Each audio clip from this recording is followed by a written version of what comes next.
நாளுக்கொரு நல்ல பங்கு. யாத்ராகமத்திலிருந்து தினத்தியானங்கள். ஜூலை 3.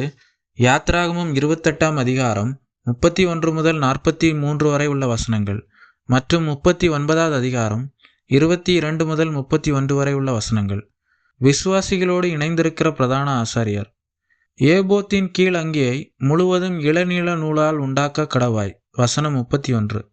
ஏபோத்துக்கு உள்ளே அணிகிற அங்கியை குறித்து நாம் சிந்திப்போம். இது சரீரம் முழுவதும் ஒரே துணியால் ஒரே வண்ணத்தால் ஆனது, இளநீல நூலால் செய்யப்பட்டது. இது பிரதான ஆசாரியரின் பரலோக குணத்தை வெளிப்படுத்தி காட்டுகிறது. ஆரோனின் சிரசின் மேல் ஊற்றப்பட்டு அவனுடைய தாடிகளின் வழியாய் அங்கியில் இறங்குகிற தைலத்துக்கு ஒப்பாக இருக்கிறது என சகோதரர்களின் ஒற்றுமையை சங்கீதக்காரன் வர்ணிக்கிறார். நாம் கிறிஸ்துவுடன் இணைக்கப்பட்டிருக்கிறோம். கிறிஸ்து வானங்களிலும் உயர்ந்தவராய் இருக்கிறார்.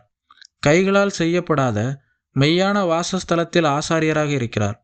பரலோகத்தில் ஏறப்படுகிற அவருடைய ஆசாரியத்துவத்தின் சிறப்பால் இந்த பூமியில் இருக்கிற சகோதரர்களாகிய விசுவாசிகள் ஒற்றுமையில் நிலைத்திருந்து அவருக்கு சாட்சியாக இருக்கிறார்கள் என்பதை அங்கியில் இருக்கிற நல்ல தைலம் தெரிவிக்கிறது.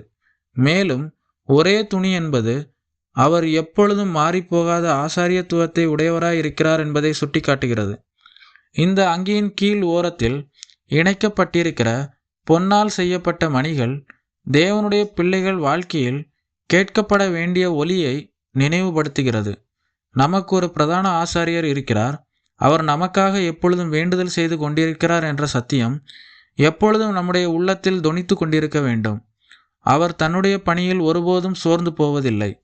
இந்த மணியின் சத்தம் நம்முடைய வாழ்க்கையில் எதிரொலிக்க வேண்டும். அதாவது நம்முடைய கிறிஸ்து உயிரோடு இருக்கிறார் என்பதற்கான சாட்சியாக இந்த உலகத்தில் நாம் வாழ வேண்டும். அங்கியின் கீழ் ஓரத்தில் இணைக்கப்பட்ட பல வண்ண நூலால் ஆன மாதுளம் பிரதான ஆசாரியனோடு இணைக்கப்பட்டிருக்கிற விசுவாசிகளின் வாழ்க்கையில் நற்கனியாகிய கிரியைகள் வெளிப்பட வேண்டும் என்பதை தெரிவிக்கிறது. பொன் மணிகளும் மாதுளை பழங்களும் சம எண்ணிக்கையில் இருந்தன. இது நம்முடைய வார்த்தையும் செயலும் கிறிஸ்துவிடம் காணப்பட்டது போல இணைந்து பயணிக்க வேண்டும் என்ற உண்மையை புலப்படுத்துகிறது. கர்த்தருக்கு பரிசுத்தம் என்ற பொறிக்கப்பட்ட தங்க பட்டையை ஆரோன் தன் நெற்றியில் அணிந்திருந்தான். இது ஆசாரியனின் சன்மார்க்க ஒழுக்கத்தை பிரதிபலிக்கிறது. நம்முடைய பிரதான ஆசாரியராகிய கிறிஸ்து பாவம் அறியாதவர், பாவம் செய்யாதவர், பாவம் இல்லாதவர் என்பதை எப்பொழுதும் நம்முடைய சிந்தையில் வைப்போம். நாம் அவ்வாறானவர்கள் அல்லர், இன்னும் பாவ சுபாவத்தில் இருக்கிறவர்கள். ஆகவே நம்முடைய தனிப்பட்ட வாழ்க்கையிலும் கர்த்தருக்கு செய்யக்கூடிய சேவையிலும் சோர்வுற்றதாகவோ தோல்வியுற்றதாகவோ விழுந்து போய் விட்டதாகவோ உணரும்போது தேவ சமூகத்தில் பரிசுத்த பிரதான ஆசாரியர் நமக்காக வேண்டுதல் செய்கிறார் என்பதை நினைத்து கொள்வோம். அவர் நம்மை முற்றுமுடிய இரட்சிக்க வல்லவர். தோல்விகளின் போது எங்கள் கேடகமாகிய தேவனே கண்ணோக்கமாயிரும், நீர் அபிஷேகம் பண்ணினவரின் முகத்தை பாரும் என்ற சங்கீதக்காரனின் வரிகளை விண்ணப்பமாக ஏறெடுக்க பழகிக் கொள்வோம். ஆமென்.